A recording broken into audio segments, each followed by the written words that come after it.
சிவா திருச்சிற்றம்பலம். தென்னாருடைய சிவனை போற்றி, எந்நாட்டவர்க்கும் இறைவா போற்றி. நமச்சிவாய வாழ்க, நாதன் தாழ் வாழ்க. இமைப்பொழுதும் எண்ணெஞ்சில் நீங்காதான் தாழ் வாழ்க. ஈர்த்து என்னை ஆட்கொண்ட எந்தை பெருமான் நம்பெருமான் சிவபெருமான் திருவடிகளை மனம் மொழி மெய்களாலே வணங்கி எம் பெருமக்கள் நாயன்மார்களுடைய திருவடி தாமரைகளை இதய கமலத்தில் வைத்து போற்றிக் கொண்டு எனது அருட்குருநாதர் தெய்வ தமிழிசை செல்வர் வே சுந்தரமூர்த்தி தேசிகரையாவுடைய திருவடிகளை நீல நினைந்து, திருமுறை சென்னறிக்குள் என்னை ஆற்றுப்படுத்தி அடியார் பெருமக்களது திருவடிகளை நீல நினைந்து, பெரும் பற்ற புலியூரானை பேசாத நாள் எல்லாம் பிறவாத நாளே என்ற அருள் சிந்தனையில் இன்றைய தினம் நாம் சிந்திக்க இருப்பது திருவாசகம். மாணிக்க வாசக பெருமானார் திருவடி போற்றி. மாணிக்க வாசக பெருமான் திருவாய் மலர்ந்தருடைய திருவாசகத்தில் 51வது திருப்பதிகம் அச்சோப்பதிகம். இந்த பதிகத்தில் முதல் பாடலையும் மற்றொரு பாடலையும் சிந்திப்பதற்கு சிவபெருமான் இன்று நமக்கு திருவருள் அருளியிருக்கிறார். இந்த பாடல் மோகன ராகத்தில் பாடுவது மரபாக உள்ளது. அடியேன் எனக்கு பிடித்தமான ஒரு ராகத்தில் இந்த பாடலை பாடி உங்களுக்கு இந்த பொருள் என்ன சொல்கிறார் என்பதை பகிர்கிறேன். திருச்சிற்றம்பலம். முத்தி நெறி அறியாத மூர்க்கரோடு முயல்வேனை பக்தி நெறி அறிவித்து பழவினைகள் பாருமன்னம் சித்தமலம் அறிவித்து சிவமாக்கி எனை ஆண்ட அத்தன் என கருளியவார் ஆர் பெறுவார் அச்சோவே. செம்மை நலம் அறியாத சிதடரோடும் திரிவேனை மும்மை மலம் அறிவேத்து முதலாய முதல்வன் தான் நம்மையும் ஒரு பொருளாக்கி நாய் சிவிகை ஏற்றுவித்த அம்மை என கருளியவார் ஆர் பெறுவார் அச்சோவே. அம்மை எனக்கு அருளியவார் ஆர் பெறுவார் அச்சோவே. செம்மை நலம் அறியாத சிதடரோடும் திரிவேனை மும்மை மலம் அறிவித்து முதலாய முதல்வன் தான் நம்மையும் ஒரு பொருளாக்கி நாய் சிவிகை ஏற்றுவித்த அம்மையட கருளியவார் ஆர் பெறுவார் அச்சோவே. அம்மையட கருளியவார் ஆர் பெறுவார் அச்சோவே. திருச்சிற்றம்பலம். இது ஒரு படத்தில் உள்ள ஒரு ராகம், எனக்கு பிடித்தமான ராகம். இந்த பாட்டு முத்தி நெறி அறியாத மூர்க்கரோடு முயல்வேனை அப்படின்னு சாமி சொல்றாரு. முத்திக்கு உண்டான வழியை அறியாத மூர்க்கரோடு கூடி அவர்கள் வழியில் முயல்கின்ற எனக்கு அப்படிங்கிறாரு. முயலுதல் அப்படின்னா செயல் செய்தல். மூர்க்கர் அப்படின்னா யாருன்னா இந்த மூர்க்கரோடு சேர்ந்து செய்கின்ற செயல் எல்லாமே தீதுதான், அது சொல்லவே வேண்டாம். அப்படி மூர்க்கத்தனமானவர்கள் அப்படின்னா நான் இருக்கிறது எல்லாம் மூர்க்கத்தனமானவங்களோட தான் கூட இருக்கிறேன். ஒரு 5 பேர் நாங்கள் இங்கே இருக்கிறோம், தமிழ் நாட்டில் சேர்ந்தவர்கள். இந்த 5 பேர்ல நான் ஒருத்தன். எனக்கு சிவபெருமான் ஆர் பெறுவார் அச்சோவே, அத்தன் எனக்கு அருளியவாறு ஆர் பெறுவார் அச்சோவேன்னு ஒவ்வொரு முறையும் வியக்கின்றேன். நமக்கு பெருமான் இப்படி ஒரு வாழ்வை அளித்திருக்கிறார் அப்படின்னு ரொம்ப பெருமைப்படுவேன். இந்த திருமுறைகளை தொடர்ந்து முன்னை செஞ்ச தவத்தின் பயன் அப்படின்னு சொல்லுவாங்க ஞானசம்பந்த சுவாமிகள். அப்படி வேற இங்க இருக்கிற 4 பேருடைய குணங்களை பார்த்தோம்னா சுவாமி சொல்லுவாங்க, 50 பூதங்கள் என்னை உன்னோடு சேர மறுக்கிறது அப்படின்னு. இந்த 50 பூதங்களையும் நம்ம சைட்ல இருந்தே பார்க்கலாம். என் கூட இருக்கிற 3 பேருமே ஒருவருக்கு நான் தான் அப்படின்ற தான் என்ற அந்த ஆணவ மலம் கொட்டி கிடக்கு. நான் செய்யறது மட்டும்தான் சரி, நான் பேசுறது மட்டும்தான் சரி, மற்றவங்க எல்லாம் தப்பானவங்க அப்படின்னு அந்த ஆணவ மலத்துல யார் கூடயும் சேராம, யார் கூடயும் பேசாம, அந்த கிரிப்புல யார் கூடயும் ஒரு அன்பா கூட பேசாத, ஏய் ஊய் அப்படின்னுட்டு எல்லாத்துட்டையும். இது ஒரு வகையான ஒருவர். இன்னொருத்தர் இருக்காரு, எவ்வளவுதான் சொன்னாலும் 100 தடவை ஒரே விஷயத்த சொன்னாலும் அதை மைண்டில் சேவ் பண்ணிக்கவே மாட்டார். அவருக்கு என்ன தோணுதோ அதை மட்டும் செஞ்சுக்கிட்டே போவார். தான் செய்யறதும் சரிதான் அப்படிம்பார். மற்றவங்களுக்கு எல்லாத்துக்கும் தப்பாக தெரியும். ஒரு எக்ஸாம்பிள் என்னன்னா, முதல்ல சொன்னவர் தான் என்ற அகங்காரம், யாரையுமே மதிக்க மாட்டார், யாரையுமே பேச மாட்டார், யான் செய்யறதான் சரியும்பாரு, யாருக்குமே சேர்ந்தும் வாழ மாட்டார். இந்த 2வது இருக்கிறது யார் அப்படின்னா முட்டாள். அறிவு ஆண்டவன் அவருக்கு அவ்வளவுதான் அறிவு கொடுத்துருக்கிறான். என்ன சொன்னாலும் கேட்க மாட்டார். 100 தடவை ஒரே விஷயத்தை இது தப்பு இது தப்பு இது தப்புன்னு சொல்லிக்கிட்டே இருந்தாலும் அவருக்கு எதை தோணுதோ அதை செஞ்சுட்டு போயிட்டே இருப்பார். 3வது இன்னொருத்தர் இருக்கிறார், அவருக்கு பொறாமை குணம். யார் அடுத்தவங்க ஏதாவது பண்ணிட்டாங்கன்னா அதையே தானும் பண்ணணும். அடுத்தவனுக்கு 1000 ரூபாய் லாட்டரி சீட்டில் விழுந்துச்சுன்னா எனக்கும் விழணும். அடுத்தவன் ஏதாவது கொஞ்சம் நல்ல பேர் யாராவது பாராட்டினாங்கன்னா நம்மளையும் பாராட்டணும் அப்படின்னு அந்த அந்த உத்தேகத்தில் மட்டுமே போகிறது. நன்மைகளை செய்யறதில்ல. போட்டி அதிகம், பொறாமை குணம்.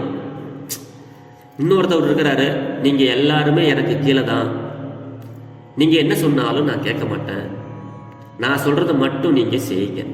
இது அதிகாரி, அதிகாரத்துவம்.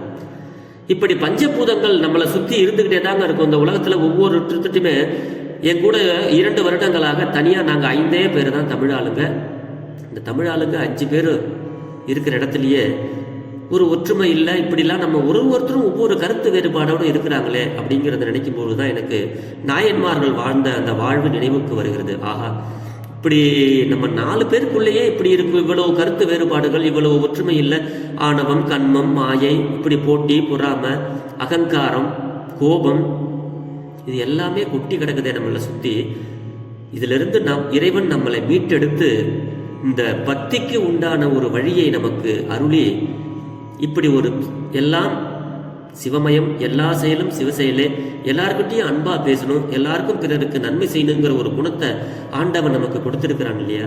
இதைதான் ஆர்பெருவார் அச்சோவே. இந்த பக்தி அப்படிங்கிற வழிக்கு போயிட்டோம்னா முக்தி தானா வரும். பக்தியும் முக்தியும் இறைவனால அருளப்படுறது. இந்த பக்திக்கு போகணும்னா நம்ம கிட்ட இருக்கிற தீயதையெல்லாம் விட்டா தான் பக்திங்கிறது வரும். தீய குணங்களை விடணும். எல்லாரும் ஆண்டவனுடைய படைப்புன்னு நினைக்கணும். ஆனா அதே சமயத்துல ஆண்டவனுடைய படைப்புல இருக்கிற அவருடைய குற்றங்களையும் நான் மன்னிக்கணும். நான் அப்படித்தான் போறேன் மன்னிச்சு. அதைத்தான் சுவாமி இந்த பாட்டுல சொல்றாங்க. முக்திக்கு சுவாமியினுடைய திருவடியை போய் அடைஞ்சு அதுக்கு பிறகு நமக்கு பிறப்பு இல்லாத ஒரு வாழ்வை பெறணும். அது எல்லாமே இந்த மண்ணுலகத்தில் நம்ம பிறந்ததனுடைய காரணமே இறைவனுடைய திருவருள் தான். யாரு அந்த முக்தியையும் அந்த பக்தியையும் இல்லாம பொன் பொருள் போகம் யோகம் கோபம் குரோத லோபம் அப்படின்னு இதுலயே மனம் ஆச்சரியத்திலேயே இருக்கிறாங்களோ அவங்களோட தான் நான் வாழ்ந்துட்டு இருக்கிறேன். இதுதான் எனக்கு இறைவன் உணர்த்துகிறார். அதைத்தான் சுவாமியும் இந்த பாட்டுல சொல்றாங்க. நான் சுவாமியினுடைய பாடலை படிக்கும்போது நான் என்னை உணர்ந்து கொள்வேன். முத்தி நெறி அறியாத மூர்க்கரோடு முயல்வேனை பக்தி நெறி அறிவித்து படவினைகள் பாரும் வண்ணம் சித்தமலம் அறிவித்து சிவமாக்கி எனையாண்ட அத்தன் எனக்கு அருளியவாறு ஆர்பெருவார் அச்சோவேங்கிறார். பக்திக்குள்ள போயிட்டோம்னா முத்திக்கு உண்டான வழியை தேடுவோம். அந்த முத்திக்கு உண்டான வழியை தேடும் பொழுது சிவபெருமான் என்ன பண்ணுவார்னா ஓடி வந்து நம்மளுடைய பழவினைகளை எல்லாம் ஓடும்படி மன மாசு அகற்றி, மனசுல உள்ள மாசுன்னா அந்த குற்றங்கள், காணவம், கண்மம், மாயை, தான் என்ற அகங்காரம், அதெல்லாம் அப்படி மன மாசுகளை அகற்றி சிவ வடிவமாக்கி என்னை ஆண்டு அருளினான் அப்படின்னு மாணிக்க வாசக பெருந்தகையார் சொல்றாரு. இது நமக்கும் ஆண்டவன் செய்வார். நம்மளுடைய மனசில் உள்ள மாசுகளை நீக்குவார்.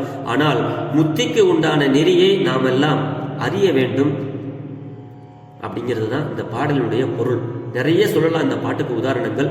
அப்படி நம்மளுடைய மன மாசுகளை எல்லாம் அகற்றி சிவ வடிவமாக்கி என்னை ஆண்டு அருளினான் என்பது தந்தையாகிய சிவபெருமான். அப்பெருமான் செய்த இந்த பெரும் பேற்றை பெற வல்லார் வேறு யார் வேறு யார், ஆர்பெருவார் அச்சோவே ஆர்பெருவார் அச்சோவே அப்படின்னு இந்த பாட்டுல வந்து சுவாமி வியக்கிறாருங்க.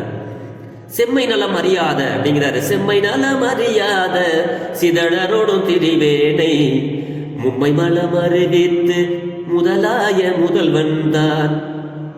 செம்மை நலம், செம்மை அப்படின்னா நல்ல, அதாவது செப்பத்தின் நன்மை. செப்பமாவது திருவருள் நெறி, திருவருள் நெறி, அதான் செம்மை பெறுதல். செம்மை பெற எடுத்த திரு தோளுடைய செவியன் என்னும் திருப்பதிகம் அப்படின்னு தெய்வ சேக்கிரார் சொல்லுவாங்க. அப்படி இந்த செம்மை என்ற பொருளுக்கு ஏகப்பட்ட ஒரு பொருள்லாம் இருக்கு செம்மை என்ற வார்த்தைக்கு. அதை தான் சொல்றார் சுவாமி. செப்பமாகிய நல்ல வழியை அறியாத அறிவிலிகளோடு கூடி திரிகின்ற என்னை. நான் யார் கூடலாம் இருக்கிறேன் முதல்ல சொல்லிட்டேன் உங்களுக்கு. அன்பர் பெருமக்களே, பிறருடைய குற்றங்கள் நாம் மன்னிக்கணும். ஏன்னா நம்ம மன்னிக்கக்கூடிய பக்குவம் நமக்கு எப்போ வரும்னா, கடவுள் இவருக்கு இவ்வளவுதான் அருளி இருக்கிறார், அது அவருடைய குற்றம் அல்ல, ஆண்டவருடைய குற்றம். இவர்கள் தவத்தின் அளவுதான் அவருக்கு இறைவன் அருளுவார், அது ஆண்டவனுடைய சித்தம். இப்படிப்பட்ட உலகத்தில் நம்மை சுத்தி இருக்கிற எல்லாருமே எப்படி இருக்கிறார்கள்னா, நல்ல வழிக்கு அறியாத மூர்க்கரோடு இருக்கிறாங்க, செம்மை நலம் அறியாத, இதெல்லாம் தெரியாமலேயே இருக்கிறாங்க. அதுதான் இந்த பாட்டுல சுவாமி நமக்கு அருளுகிறார். ஞானம் இல்லாதவர்கள், சிதடர் அப்படின்னா குருட்டுத்தனமாக இருப்பவர்கள், ஞானம் இல்லாதவர்கள் என்றபடி மும்மை அப்படின்னு சொல்றார் சுவாமி. அதுதான் செப்பமாகிய நல்ல வழியை அறியாத அறிவிலிகளோடு கூடி திரிகின்ற என்னை முதல்வனாகிய சிவபெருமான் என்னுடைய மும்மலங்களையும் அரும்படி செய்து எம்மையும், அதாவது என்ன ஒண்ணுக்குமே உதவாத என்னையும் எம்மையும், எம்மை அப்படிங்கிறாரு. என்னை அப்படின்னு சொல்றதை விட எம்மை, நம்மளை எல்லாருக்கும் சேர்த்து சொல்றார் சுவாமி. இந்த நம்மளையும் இந்த திருவாசகத்தை படிக்க வச்சு இந்த பக்தி நெறிக்குள்ள போய் நமக்கு முத்தியையும் கொடுக்கறதுக்கு பெருமான் காத்துட்டு இருக்காருன்னா, எம்மையும் ஒரு பொருளாக்கி என்னையும் ஒரு பொருளாக்கி இந்த நாயை சிவிகையில் ஏற்றினான். ஒரு நாயை குளிப்பாட்டி ஒரு பல்லக்குல வச்சு தூக்கிட்டு போனா எப்படி இருக்கும், அந்த மாதிரி எனக்கு இப்படிப்பட்ட ஒரு இழியாக ஒரு நிலையில் இருக்கின்ற இந்த நாயை சிவிகையில் ஏற்றினான், எனக்கு அருள் செய்தான் சிவபெருமான். இந்த அருள் செய்த இந்த பேற்றை பெற வல்லார் வேறு யார் வேறு யார் அப்படின்னு சுவாமி நெகிழ்றாருங்க.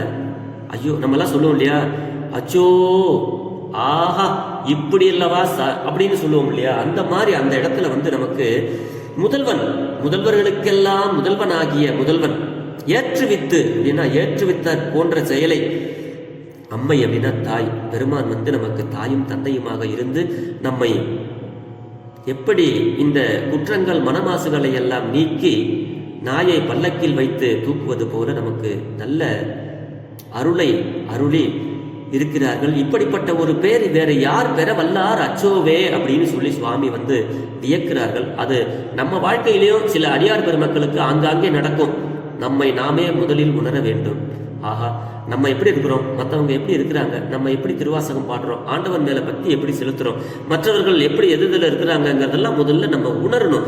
அதை உணர்ந்தா தான் நம்ம இறை வழிபாட்டில் பெறக்கூடிய அந்த ஞானமும் அன்பாக பேசக்கூடிய அடியார் பெருமக்களும் ஆண்டவனுடைய திருவடி தரிசனமும் நம்மளுடைய சிந்தை எப்படி தூய்மையா இருக்குதுங்க அப்படிங்கிறதையும் நாம் முதல்ல உணர்ந்தா தான் ஆர்பெருவார் அச்சோவே அந்த சொல் நமக்கு விளங்கும்.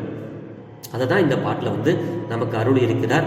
அடியனுக்கு தெரிந்த அளவில் இந்த பாடலில் ஒரு சில கருத்துக்களை மட்டும் உங்களோடு பகிர்ந்து இருக்கிறேன். இதில் எது பிழையிருப்பினும் அடியனை மன்னித்தருள வேண்டும் என்று அடியார் பெருமக்களது திருவடிகளை வேண்டிக் கொண்டு,